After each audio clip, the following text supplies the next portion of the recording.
Assalamualaikum warahmatullahi wabarakatuh.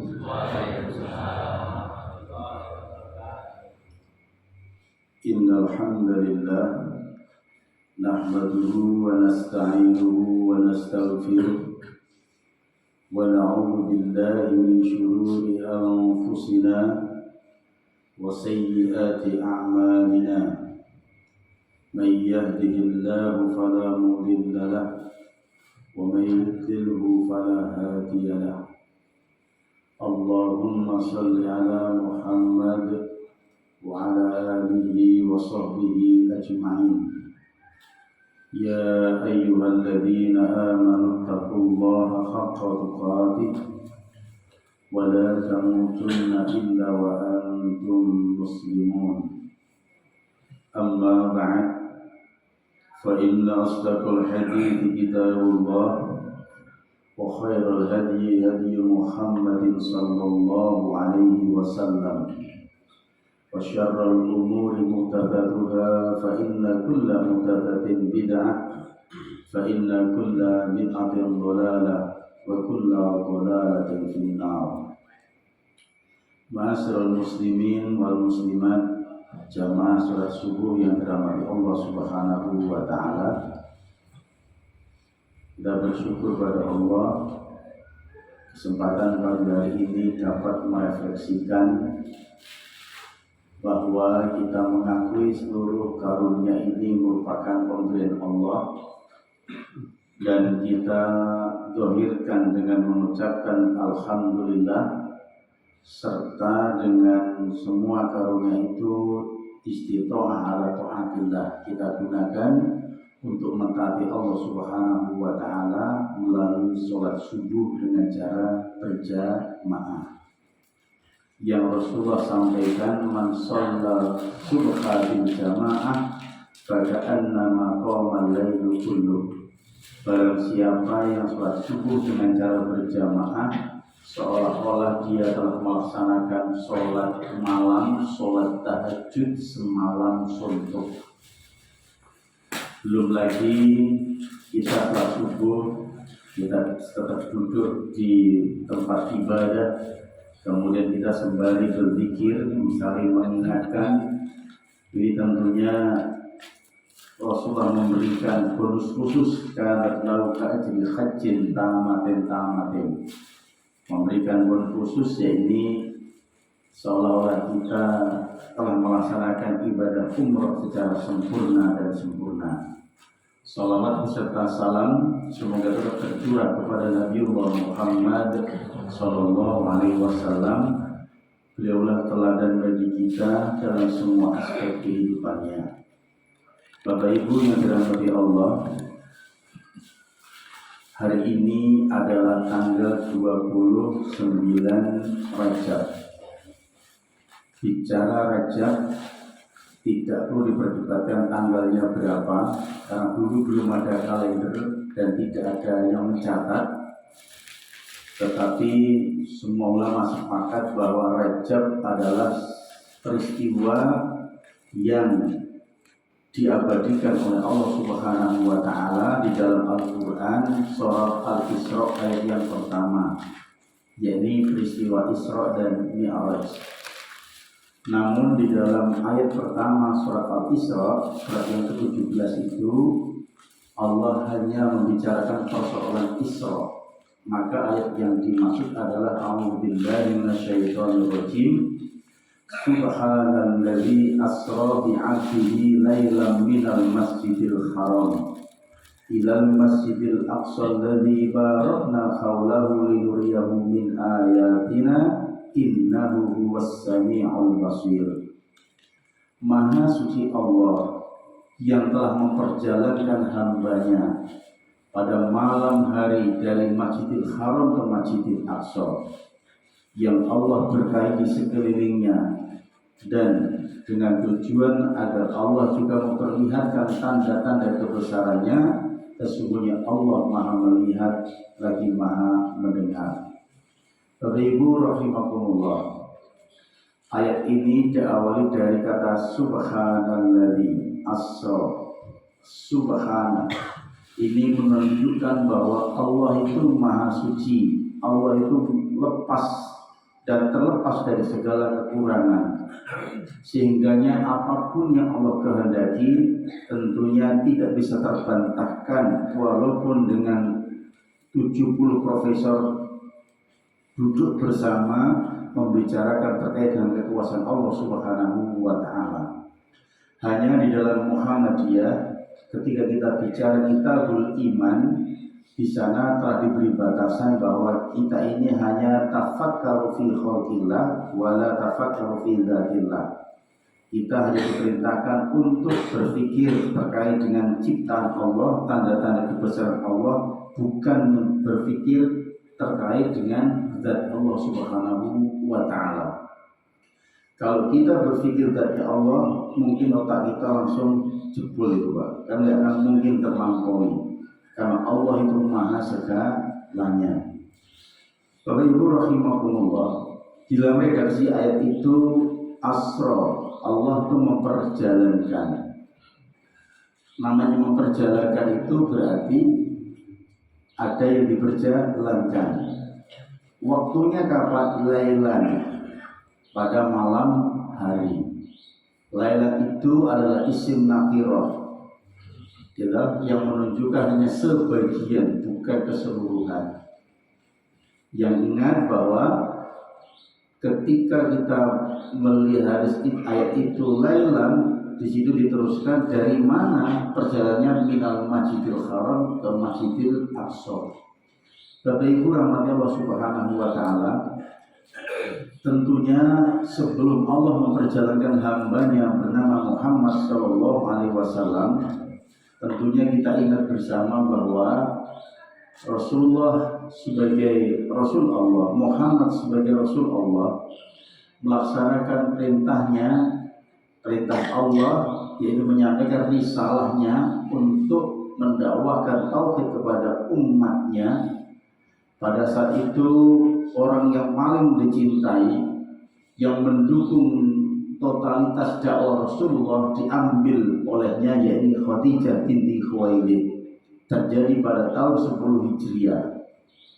Kemudian orang yang paling dicintai itu kemudian meninggal dunia, dan ternyata paman beliau sendiri di tahun yang sama yang telah membackup Rasulullah ketika ada intimidasi, ada teror, kemudian yang melobi kaum kafir Quraisy, ternyata juga Allah ambil. Maka tahun itu oleh para ahli sejarah disebut dengan Amul Husni, karena memang keberadaan Rasul demikian, tahun duka cita. Coba Pak, lagi senang-senangnya kita memiliki istri, perjuangan kita terpenuhi, lalu tiba-tiba diambil Pak. Gitu? Ini juga menunjukkan bahwa cintanya Rasul itu totalitas, ya kan? Tidak untuk yang lain, ya kan?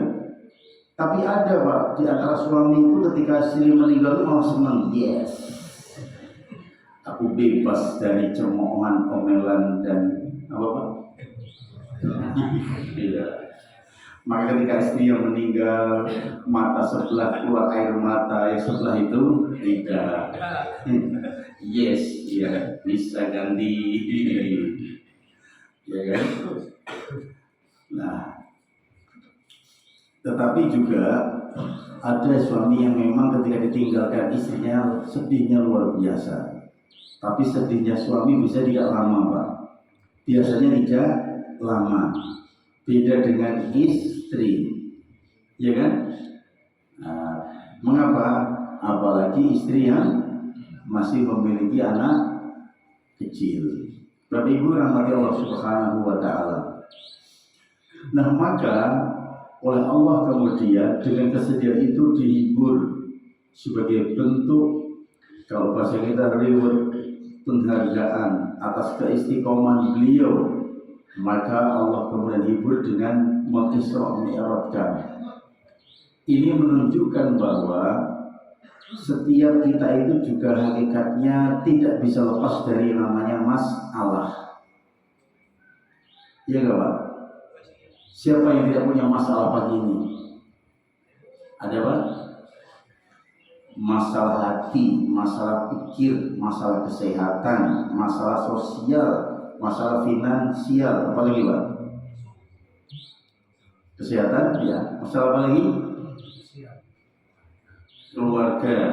Keluarga bisa pasangan hidup, bisa anak, bisa menantu, bisa mertua, tidak ada masalah. Tapi setiap masalah yang kita hadapi hakikatnya adalah untuk meneguhkan dan mentangguhkan kita. Maka mengapa anak-anak sekarang itu kurang tangguh? Karena jarang menghadapi masalah. Mereka terbentuk karena keberadaan. Ya, kalau kita terbentuk karena ketidakadaan. Gimana Pak? Coba sekarang mau sekolah pakai kudu tuh kok naik motor, atau motor ya gelem. Kita dulu gimana Pak? Goes, ya kan? Saya masih ingat Pak, ketika saya di Aliyah Muhammadiyah, saya dipondokkan di Darul Arkom Selikur, teman-teman saya pakai angkot, saya pakai sepeda Pak. Sepeda tidak ada plat bunyi Pak ya. Kalau hujan itu Pak jelas, ya. Itu saya boleh, tapi saya berusaha setiap sekali berangkat saya minimal hafal satu hadis. Saya ingat ketika lewat itu tiba-tiba angkotnya Pak, brus, wah basah ya Allah. Sampai kemudian terlambat saya dijiwit oleh Pak Winarto guru biologi, saya masih ingat itu.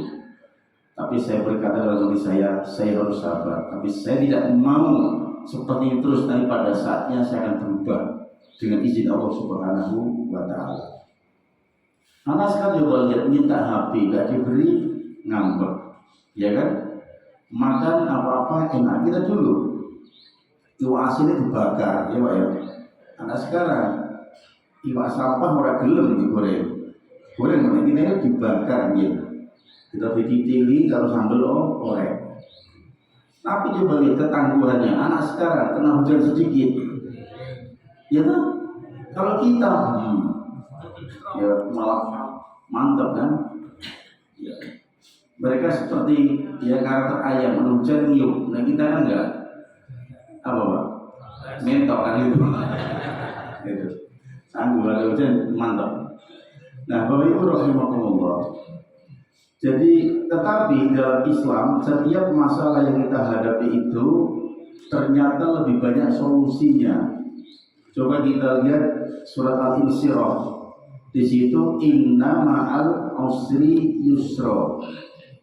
Ketika bicara kesulitan, Allah menggunakan bahasa al-usr, isim ma'rifat. Artinya masalah itu tidak banyak. Tetapi ketika beri solusi pakai nakirah yusra, artinya solusinya lebih banyak. Ya kan? Lebih banyak solusinya. Maka ketika di pagi hari ini kita tidak ada masalah, saya yakin kita justru enak-enak tidur. Hanya nanti bagaimana cara kita menghadapi masalah. Kalau menghadapi masalah, menyelesaikan masalah hanya di batin, saya yakin bunek Pak. Dipikir, mumet, didelok, ruwet, harus bagaimana Pak? Dikerjakan, diselesaikan. Ya kan? Betul itu. Kan ada orang tuh akhirnya apa kalau sudah dibatin, dipikir toh, kemudian dirosol terus akhirnya nggak enak makan, nggak enak tidur. Yang terjadi apa? Asam lambung, emah, darah tinggi, lalu stroke mati kan? Iya kan? Iya. Maka kalau orang tidak mampu memanage masalah, dalam artinya adalah memanage kolbu dan fikrah, saya yakin ini, mohon maaf, dia akan sakit-sakitan tersiksa itu, tersiksa. Maka santri ketika ada MBG, nikmati apa yang ada. MBG itu luar biasa itu. Makan bikin gagal, makan bikin gedut, makan bikin gemoy, makan bikin gembrot. Yang penting bukan makan bikin kering. Iya kan? Dan ternyata pertumbuhan anak-anak luar biasa, Pak, ya, cepatnya luar biasa. Kalau tidak kenal namanya tiwul, ya kan? Tiwul tidak kenal. Kalau kita dulu ya tiwul, bagaimana adanya kok? Oh ya, Bapak Ibu rahmati Allah Subhanahu wa Ta'ala. Dan di dalam ayat ini asra itu bukan berjalan biasa tapi diperjalankan. Ini juga menunjukkan bahwa umat Islam itu ketika menghadapi masalah apapun, geopolitik, sosial, ekonomi, dan lain sebagainya, orientasinya masa depan, bukan masa lalu. Walaupun kita ini dalam kaitan waktu itu ada 3 waktu, masa lalu, sekarang, dan yang akan datang. Ya, masa lalu kata anak muda penuh dengan kenangan, sekarang adalah kenyataan, masa depan adalah harapan. Ya, dan Rasulullah dalam ayat ini Rasulullah itu diperjalankan. Namanya apa? Ya, berarti ada yang perjalankan siapa? Allah Subhanahu wa Ta'ala. Perjalankan ketika kita bicara data, pada saat itu kendaraan yang digunakan adalah unta ataupun kuda. Dari Masjidil Haram ke Masjid Aqsa itu rata-rata antara 30 sampai 40 malam. Tetapi ini cukup 1 malam. Ini kan kuasa Allah Subhanahu wa Ta'ala. Namanya berjalan itu berarti kan maju, jarang berjalan itu mundur. Kecuali tukang tandur, ya kan? Tandur yang tradisional Pak ya, kan begitu, ya kan? Berjalannya mundur atau layang-layang, kan mundur jalannya Pak. Orang yang telah naikkan layang-layang itu Pak, gitu. Tapi ada prinsipnya, namanya berjalan itu maju. Artinya kaum muslim itu ketika menghadapi masalah orientasinya masa depan, jangan masa lalu. Wis tutup evaluasi kita bagaimana menatap masa depan, ya kan? Itu. Maka dalam keluarga juga kalau nyebut-nyebut masa lalu itu nggak akan selesai. Cuma Pak, mohon maaf, secara umum psikologi perempuan itu, ya toh, diberi kebaikan oleh suami itu gampang lupa. Tapi kesalahan suami sampai kapanpun ingat itu Pak. Itu umumnya, tapi tidak semua wanita tadi. Ya, ya toh. Walaupun sudah 2-30 tahun lalu masih ingat. Itu perempuan. Ya kan? Maka supaya ada balansi tentunya ada komunikasi yang baik. Tapi Ibu rahmati Allah Subhanahu wa Ta'ala, kemarin saya dapat ilmu dari orang Sumatera Barat. Saya coba belajar terkait dengan bagaimana kaitannya dengan keluarga sakinah mawaddah warahmah. Karena salah satu tugas saya di PWM adalah pembinaan keluarga sakinah mawaddah warahmah. Walaupun kadang-kadang suami ora oma. Ya karena boleh rezeki wayangnya rezeki. Nah ternyata rumusnya orang Sumatera Barat cuma 2, yaitu senangkan hatinya, kenyangkan perutnya. Berarti seorang calon istri itu harus memiliki ilmu love skill, keterampilan bercinta, ya kan? Lalu ketika bicara masalah kenyangkan perutnya, berarti seorang perempuan, seorang istri itu harus mempunyai life skill, keterampilan dalam memasak. Nah kalau sudah memasak suami itu senang, ada masalah apapun itu suami akan ingat di rumah, tidak kemudian asik di luar. Sementara saat ini, mohon maaf, tidak sedikit para suami itu yang senang di luar daripada di rumah. Padahal kalau orang itu sudah senang di rumah, maka itu akan ada konsep baiti jannati, tapi profesional, bukan naumah wa bekerja, bukan. Ya. Maka saya informasikan data seluruh Indonesia, angka perceraian Lampung ini nomor 5, Pak. Sesuai dengan jumlah penduduk, Lampung Timur ini tahun 2025 dan 2024 masih menempati urutan yang sama. Angka perceraian tertinggi nomor 2 setelah Lampung Tengah. Berapa ratus Pak? Oke, apa sepertiga dari angka pernikahan di Lampung Timur. Ibu rahmati Allah Subhanahu wa Ta'ala, kembali bahwa berarti orientasinya masa depan. Tetapi ingat, orang yang kemudian berorientasi kepada masa depan, baik itu melalui pendidikan, melalui persiapan ekonomi, persiapan fisik dan sebagainya, tapi itu tidak bernilai apa-apa kalau kemudian tidak berbasis kepada masjid. Maka di situ menyebutkan minal masjidil haram ilal masjidil aqsa, yang sehingga ini juga memberikan gambaran kepada kita, dan ini bisa dicek beberapa kitab tafsir termasuk tafsir Ar-Razi, bahwa ketika kita ini ada masalah, maka tentunya peradaban yang Rasulullah berikan kepada kita untuk menyelesaikan masalah itu sangat baik kalau basisnya adalah masjid. Coba Pak, kalau urusan rumah tangga cecok begitu, selesaikan di masjid itu lebih nyaman. Disepakati ide, kita nanti menyelesaikan masalah dan saya pasti kalah berdebat dengan jenengan. Ya kan? Ya enggak Pak? Berdebat dengan istri itu enggak akan mungkin menang Pak. Namun laki-laki emosi kan? Ya enggak Bu? Ya, pokoknya selesaikan kita di masjid. Tapi ingat, kita harus gunakan adab di masjid. Sebelum masuk masjid kita wudhu lebih dahulu. Setelah wudhu kita sholat tahiyat masjid. Lagi Pak ya, tahiyat masjid kita zikir kepada Allah Subhanahu Wa Taala minimal istighfar 100 kali. Setelah itu baru kita selesaikan masalah kita. Mau apa dan mau apa? Ya Pak. Ya Pak. Dan begitu. Dan saya Pak mohon maaf, beberapa kali ketika ada suami istri cekcok begitu, termasuk mengadili untuk perzinaan itu Pak, saya selesaikan di masjid. Awas, ini tempat ibadah, gitu. Jangan sampai ada bohong di antara kita. Anda semua berpendidikan, orang alim, jangan sampai Anda disinggung oleh para ulama sebagai aliman munafikon, orang alim tapi munafik, ya kan? Apalagi aliman kafiron, alim tapi ngafir, ya kan, ngufur. Nah, alhamdulillah clear, selesai itu.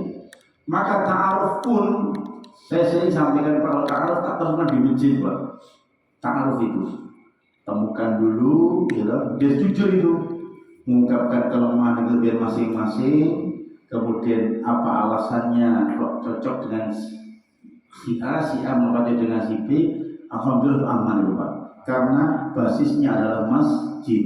Maka kaum muslimin kalau kemudian membangun peradaban tidak berbasis kepada masjid, ini tentunya distorsi sejarah, yang sehingganya wajar kalau Timur Tengah itu ketika membantu apapun bentuknya mesti passwordnya masjid, gitu. Passwordnya masjid. Bapak Ibu rahmati Allah Subhanahu Wa Taala. Terkait dengan masjid, tentunya ada ayat khusus yang memberikan gambaran kepada kita, yaitu surat At-Taubah ayat yang ke-18. Di situ Allah sampaikan, A'udzubillahi minasyaitonirrajim, innama ya'muru masajidallah man amana billahi wal yaumil akhir ila akhirih. Sesungguhnya hanyalah orang-orang yang beriman kepada Allah dan hari akhirlah yang mau memakmurkan masjid-masjid Allah Subhanahu Wa Taala. Memakmurkan itu ada dua, ada yang imarah hisiyah, imarah maknawiyah. Memakmurkan secara fisik dan memakmurkan secara maknawi. Fisik itu bisa dengan cara membangun, yang Allah telah berikan gambaran melalui Rasulnya, man bana masjidan banallahu baitan fil jannah. Barang siapa yang bangun masjid di dunia, maka Allah bangunkan rumah-rumah di surga. Nah, masjid itu dalam Islam ada masjid siror, ada masjid jami. Siror itu tidak digunakan untuk sholat jamaah, tapi kalau jami itu digunakan untuk berjamaah. Bapak Ibu rahmati Allah Subhanahu Wa Taala. Nah, kemudian untuk yang maknawi fisiah itu tidak hanya bangun, tapi juga membersihkan, merehab, mengecat, membuat nyaman, termasuk pasang AC. Ya kan? Itu termasuk fisiah. Bagaimana orang itu nyaman di masjid, termasuk anak muda sekarang disiapkan wifi, itu termasuk bagian dari memakmurkan yang sifatnya fisik. Karena anak sekarang kalau nggak dipancing begitu Pak, Masya Allah sulitnya luar biasa untuk ke masjid. Tapi ketika nanti ada kulineran, senangnya luar biasa. Itu anak muda sekarang. Kalau di masjid dibuat musik gak mungkin, coba ya, ya kan?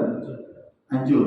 Nah maka dari itu tentunya bagaimana rumah ibadah yang dikelola oleh orang-orang Muhammadiyah, bagaimana menjadi masjid atau musola percontohan, maka LPCR, Lembaga Pengembangan Cabang Ranting itu ditambah dengan dana kemakmuran masjid, sehingga ada moto ranting itu penting, cabang berkembang, masjid makmur dan memakmurkan. Itu moto yang diviralkan oleh Lembaga Pengembangan Cabang dan Ranting dan Kemakmuran Masjid Pimpinan Pusat Muhammadiyah. Dan warga Muhammadiyah kalau kemudian tidak memakmurkan masjid, maka akan dimakmurkan oleh orang lain. Di Lampung ini tidak sedikit masjid yang kemudian dulu dibangun oleh orang Muhammadiyah, tokoh-tokoh Muhammadiyah, akhirnya difungsikan oleh orang lain.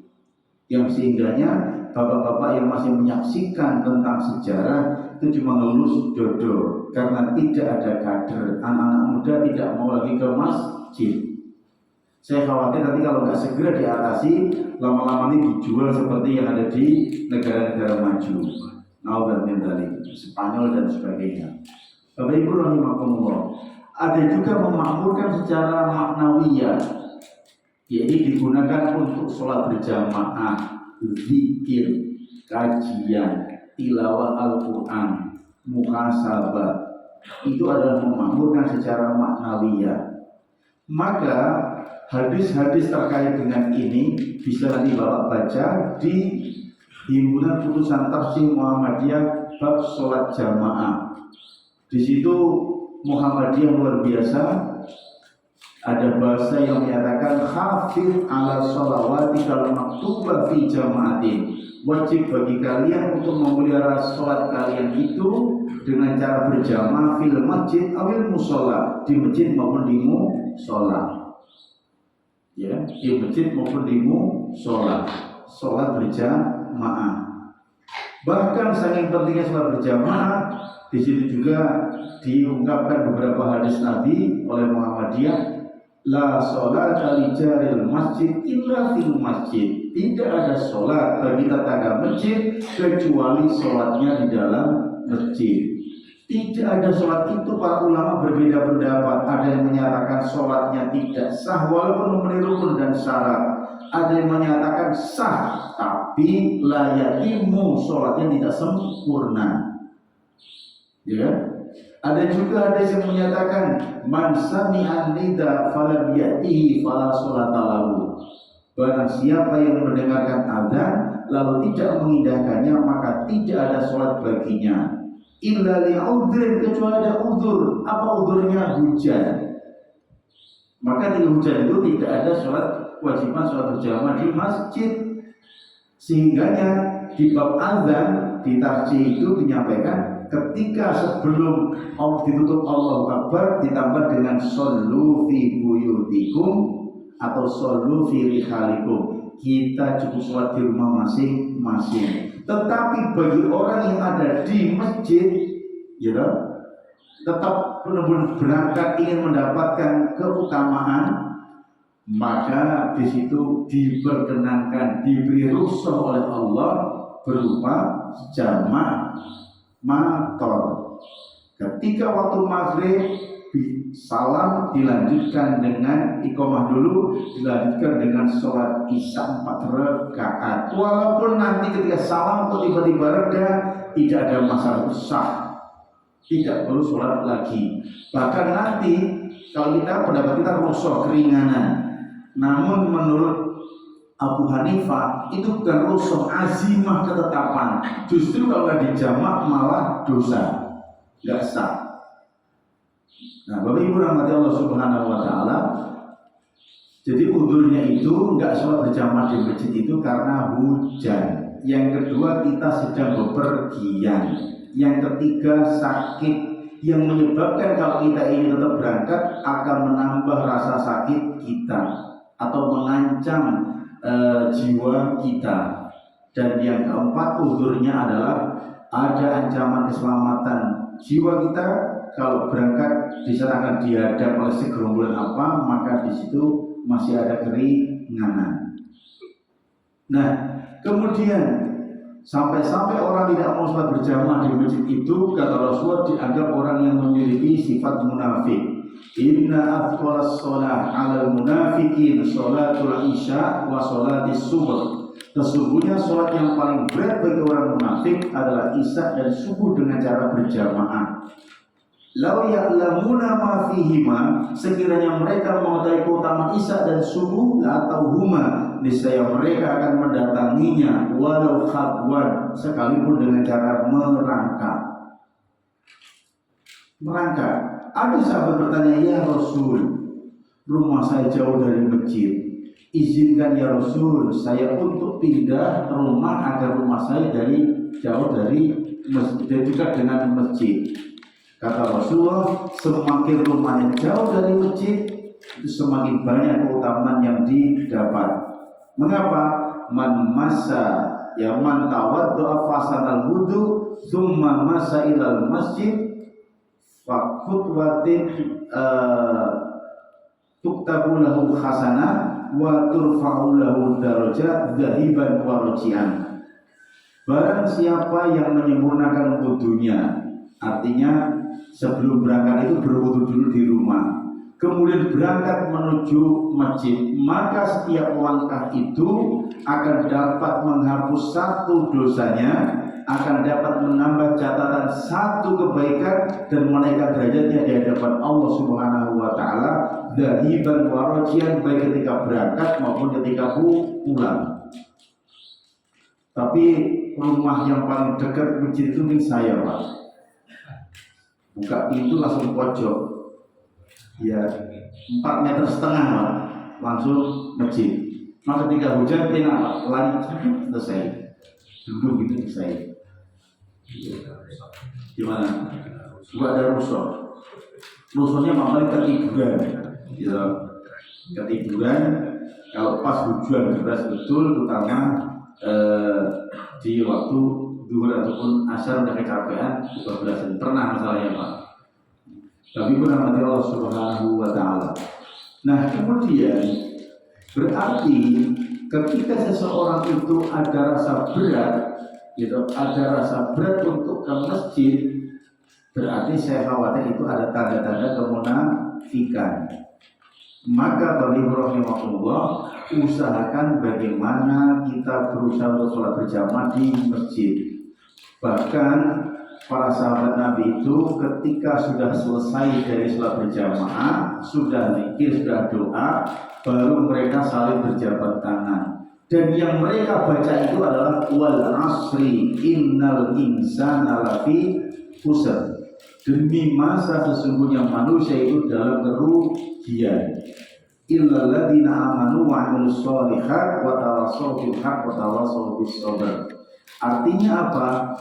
Kehidupan itu akan lebih sempurna kalau mempertahankan iman. Yang kedua, terus berusaha memproduksi amal soleh agar kita tetap dalam keimanan, saling mengingatkan dalam kebenaran dan juga kesabaran. Itu luar biasa itu. Para sahabat Nabi dalam beberapa hadis disebutkan senantiasa mengucapkan wal asri innal insana lafi khusr.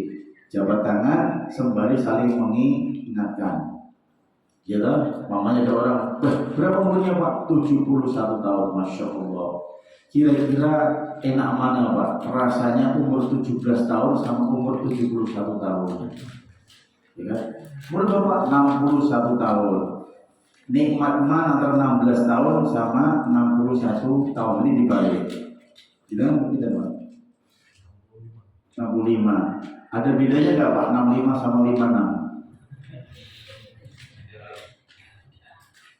Ya, kalau saya belum pernah merasakan, ya 48 sama 84, jadi belum ada pembandingnya Pak. Nah, Bapak Ibu rahmati Allah Subhanahu wa taala. Jadi kembali bahwa bagaimana masjid itu sebagai pusat peradaban. Ya. Nah kemudian di situ disebutkan bahwa bi'abdihi, menyebutkan hamba, tidak menyebutkan Muhammad Sallallahu Alaihi Wasallam. Ini merupakan titel yang Allah sematkan kepada Nabi Muhammad Sallallahu Alaihi Wasallam. Maka ada syahadat wa asyhadu anna Muhammadan abduhu wa rasuluh. Namanya hamba itu abdul berasal dari kata abida ya'budu ibadatan, sebuah ketundukan. Maka kalau kita ingin memposisikan sebagai hamba, berarti kita harus patuh dan tunduk kepada ketentuan Allah Subhanahu wa Ta'ala. Kalau sudah seperti itu, ketundukan dan kepasrahan serahkan kepada Allah, berarti kita melepaskan diri dari berbagai bentuk kemusyrikan. Apa ada orang yang nggak tunduk menunjukkan kemusyrikan? Ada. Salah satu indikatornya adalah suka mencela ciptaan Allah. Apa itu? Pada saat hujan dia mengatakan udan meneh. Belum udan, pakaiannya belum kering. Tadi itu. Siapa yang menciptakan mencela makhlukku, maka berarti dia telah mencelaku kepada Allah. Maka usahakan kita berusaha tidak mencela cipta Allah, tapi ketika pada saat hujan itu mau turun mendung, Allah melalui Rasulnya menyatakan hendaknya kita hadirkan hati kita untuk lebih takut kepada Allah Subhanahu wa Ta'ala. Hujan yang nanti kira-kira akan turun itu mendatangkan azab atau mendatangkan keberkahan. Wa anzalna minas sama'i ma'an mubarakan fi. Sungguh kami turunkan air hujan itu sebagai bentuk keberkahan. Di dalamnya ada keberkahan. Yang sehingganya pada saat benar-benar hujan itu turun, apa kata Allah? Kata Rasulullah bagaimana? Kita dianjurkan untuk berdoa, Allahumma sayyiban nafi'an. Ya Allah, turunkanlah hujan kepada kami, hujan yang penuh dengan manfaat. Karena ada hujan yang tidak manfaat, ya Pak ya? Ada, gitu? Karena olah tingkah manusia itu sendiri pada hakikatnya, gitu? Yang kedua, ketika hujan turun, kita dianjurkan untuk memperbanyak doa, memperbanyak istighfar. Mengapa? Karena di antara waktu yang mustajabah itu adalah pada saat turun hujan. Maka tidak sedikit ketika pasangan suami istri nikah sudah 3 tahun, 5 tahun tidak kunjung-kunjung tukul, maka saya minta untuk hujan-hujanan. Ya tak? Ya Pak ya. Baru hujan-hujanan dilanjutkan dengan itu kan gitu. Nah, Bapak Ibu rahmati Allah Subhanahu wa Ta'ala. Mengapa? Karena ada ayat dalam surat Toha itu, faqul tustaghfiru rabbakum innahu kana ghaffara. Kita diperintahkan untuk beristighfar kepada Allah. Dengan istighfar itu yursilis sama alaikum bidrara wa yumditkum bi amwal wa banin. Allah akan menurunkan hujan dan yang berikutnya Allah akan melapangkan rezeki dan akan menumbuhkan atau memberikan anak atau keturunan.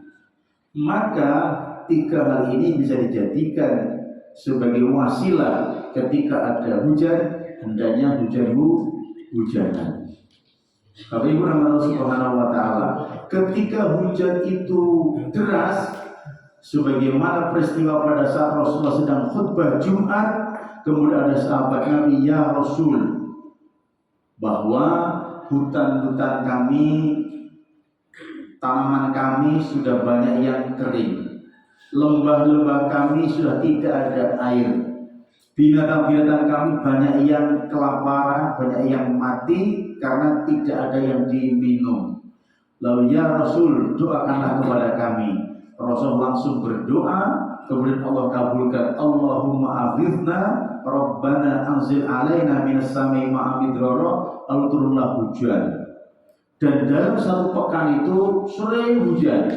Lalu kemudian Jumat berikutnya sahabat bertanya lagi, ya Rasul, lembah-lembah kami penuh dengan air, jalan-jalan kami juga dipenuhi oleh air ya Rasul. Lalu Rasul berdoa dengan doa Allahumma hawalaina wala alaina. Ya Allah, turunkanlah hujan di sekeliling kami, tapi bukan untuk membinasakan kami. Jadi ketika pada saat nanti hujan deras Pak, kita tidak boleh mencela hujan, tidak boleh melibatkan pawang hujan, tetapi kita dianjurkan untuk berdoa Allahumma hawalaina wala alaina. Ya Allah, turunkanlah hujan di sekeliling kami, tapi bukan untuk membinasakan kami. Ya. Hanya itu Pak, di kita itu hanya itu, hanya melalui wasilah doa. Tapi kalau orang-orang yang akidahnya bermasalah, pengabdiannya abdi ihinya itu bermasalah, saya yakin ketika pada saat ada hajatan khusus, dia menggunakan pawang hujan. Dan pawang hujan itu rata-rata setahu saya ibadahnya bermasalah, ya nggak Pak? Apalagi wasilahnya dengan menggunakan kemenyan, ya tak? Menggunakan keris, menggunakan tombak, menggunakan sapu, ya tak? Bahkan coba lihat ketika pada saat pernikahan, pawang hujan datang, tidak boleh, gitu, sumur digunakan untuk bla bla bla. Hujan tetap turun, mohon maaf, celana dalamnya si pengantin diiring cengkiwing lemparkan di atas genteng, ya kan? Itu nyata itu, ya kan? Ya toh? Bahkan ada orang yang khurafat tahayul ketika pada saat hujan, apalagi pas panen padi, jemur padi atau jemur hasil pertanian, juga bermasalah. Golek sapu gerang diwale, terus pucuke diwe lombok bawah. Coba Pak, aku mikir Pak, menurut Bapak kira apa gitu temuan ini? Ya. Enggak, temuan ini. Tapi maksudnya apa? Sapu diwale, dia nyogrok maksudnya loh, nyogrok malaikat yang ditugasi untuk mengatur hujan gitu. Baik lombok ben kepedesan pantate, lalu ada bawangnya ben kepedesan motone, ngerti ngono? Coba. Motor ben lucu kan, bahkan hujan deras begitu, mohon maaf, alat-alat dapur dilemparkan dulu Pak ya, kita ingat itu Pak. Saya masih ingat betul Bapak dulu tuh, Mbak saya itu. Mau Mbak bersih tuh Mbak. Karena mohon maaf, namanya wajan, apalagi Pak, dandan. Kan irung tuh Pak, karena kayu masih dilemparin, masih bersih apa piye? Karena air hujan itu mengandung garam gitu. Saya coba ibaratnya itu apa maksudnya Pak? Gitu? Orang panas, iup, mendung, sapu dicep-necep. Bahkan orang dulu, coba, ketika pada saat nampeni padi, apa Pak? Ngilir Pak ya? Ngilir ya? Itu sisuk itu Pak. Ya. Itu maksudnya apa Pak? Sisuk. Isul, panggilannya.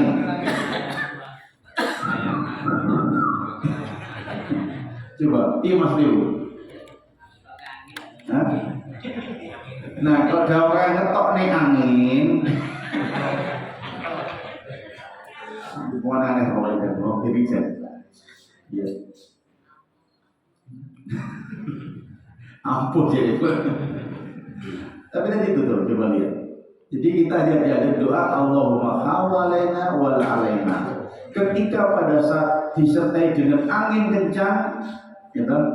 Dengan angin kencang, maka kita juga dianjurkan untuk berdoa pada Allah Subhanahu wa taala. Allahumma inni as'aluka khairaha wa khaira ma ursilat bi wa a'udzubika min syarriha wa syarri ma ursilat bi. Ya Allah, aku mohon kepadamu akan kebaikan angin dan kebaikan apa saja dibawa oleh angin. Dan aku mohon kepadamu ya Allah, berlindung kepadamu akan keburukan angin dan keburukan apa saja dibawa oleh angin. Ya kan? Itu doa kita. Karena belum tentu angin itu kemudian membawa keberkahan kebaikan juga, bawa virus atau angin terlalu kencang. Maka saya bilang teman-teman di metro, jangan kau merasa aman jauh dari laut sehingga tsunami, jauh dari pegunungan seperti Aceh, Sumatera Barat, gitu. Tapi Allah masih punya makhluk lain untuk mengingatkan kita semuanya. Ketika ada kemungkaran, tidak segera kita halau. Apa itu, Pak? Angin. Coba ketika tiba-tiba angin kencang itu, Pak, kita bingung nggak, Pak? Bingung itu. Genteng lepas, gitu. Sepandek melingkar, mas, gitu. Maka dari itu tentunya kita berusaha ketika ada kemungkaran biar Allah tidak mengingatkan dengan makhluknya, kita segera ingat kepada Allah Subhanahu wa Ta'ala dengan cara mentaati perintah-perintahnya. Nah, kemudian Bapak Ibu rahimakumullah, pada saat hujan itu juga Rasulullah itu berwudu dengan menggunakan air hujan. Bahkan Rasulullah menyingkapkan bajunya, bahkan juga dalam riwayat itu membuka serbannya karena air hujan itu mengandung keberkahan. Tapi mengapa di antara kita kadang-kadang terkena hujan langsung? Nah, mengapa itu? Karena fisik kita ini yang bermasalah, atau karena terjadi kerusakan alam sehingga banyak partikel-partikel yang ketika kondensasi, ketika pada saat peristiwa sebelum hujan secara ilmiah itu pada partikel yang enggak pada naik lalu diturunkan kembali melalui hujan yang sehingga mengakibatkan tubuh kita yang ada masalah. Nah, ini perlu dikaji lebih dalam. Bapak Ibu rahimakumullah, pada saat hujan juga kita dianjurkan oleh Allah Subhanahu wa Ta'ala untuk terus memperbanyak doa. Yaitu tidak perlu takut dengan air hujan. Dan berikutnya, ketika hujan itu disertai dengan petir, kita dianjurkan untuk mengucapkan yusabbihur ra'du bihamdihi wal malaikatu min khifati. Yaitu kalau orang kita cukup istighfar, ya, istighfar. Cuma azan itu jadi persoalan, saya belum pernah menemukan dan khusus ketika angin kencang itu lalu azan, gitu. Ketika angin kencang itu lalu diazannya. Berikutnya Bapak Ibu rahimakumullah, terakhir ketika hujan itu sudah reda, kita dianjurkan untuk mengucapkan mutirna bi fadlillahi wa bi rahmatih. Hujan telah reda, ini semua karena karunia dan rahmat Allah Subhanahu wa Ta'ala. Kita mengakui bahwa hujan itu merupakan karunia dan rahmat Allah Subhanahu wa Ta'ala. Pengakuan inilah yang kemudian bisa menghadirkan rasa kita, tauhid kita kepada Allah Subhanahu wa Ta'ala. Bapak Ibu rahimakumullah, kemudian peristiwa Isra itu Allah telah menggambarkan tentang keberkahan di Baitul Maqdis di Palestina itu, di antaranya mudahnya muncul tumbuh-tumbuhan dan kekayaan alam yang luar biasa, dan para nabi rasul berasal dari bumi itu, dan juga kiblat pertama umat Islam di situ. Maka dalam sejarah sampai sekarang wajar kalau kemudian Palestina itu menjadi rebutan, gitu. Kaum muslimin yang berusaha untuk mencoba komunikasi dengan orang-orang hebat di sana, termasuk Netanyahu, itu di Indonesia mesti akan dihakimi, gitu. Karena kalau ormas Islam saya itu mau apa? Mau pemerintah ada kok, gitu. Ada kekuatan tuh hanya kekuatan lobby, tapi agak berat karena memang sifat Yahudi itu seperti itu. Ya, dan itu sebagai peluang dakwahnya dan jihadnya rakyat yang ada di Palestina. Dan ternyata kaum muslimin banyak yang mengungkapkan sangat mudah untuk menghafal Quran dan belajar agama di sana. Maka dalam kondisi dentuman senjata api, bom dan sebagainya, mereka tidak ada kekhawatiran. Bahkan tidak sedikit para ibu-ibu itu sejak awal disiapkan bagaimana generasinya itu menjadi generasi yang kuat imannya, kuat fisiknya, agar nantinya mereka ketika pada saat menghadapi tentara Israel itu benar-benar mereka bisa memperjuangkan agamanya, bisa hiduddin dan juga hidul arab, menjaga hormatannya, yang pada akhirnya sebagai wasilah untuk mendapatkan mati syahid yang manfaatnya bisa memberi syafaat 70 keluarganya. Bapak Ibu rahmati Allah Subhanahu wa taala, ditutup dengan inna huwas-sami'ul basir, sesungguhnya Allah itu Maha mendengar lagi Maha melihat. Sehingga apapun yang kita lakukan untuk merefleksikan Isra dan Mi'raj itu tentunya akan dilihat dan didengar oleh Allah Subhanahu wa taala. Demikian yang dapat kami sampaikan. Mudah-mudahan masalah yang kita hadapi itu tetap ada solusinya. Orientasi kita adalah orientasi masa depan, bukan orientasi masa lalu, tapi orientasi masa depan yang sehingga kita tetap terus maju dan berkemajuan serta memajukan, yang pada akhirnya nanti kita juga berusaha untuk mempersiapkan kader yang berbasis kepada masjid.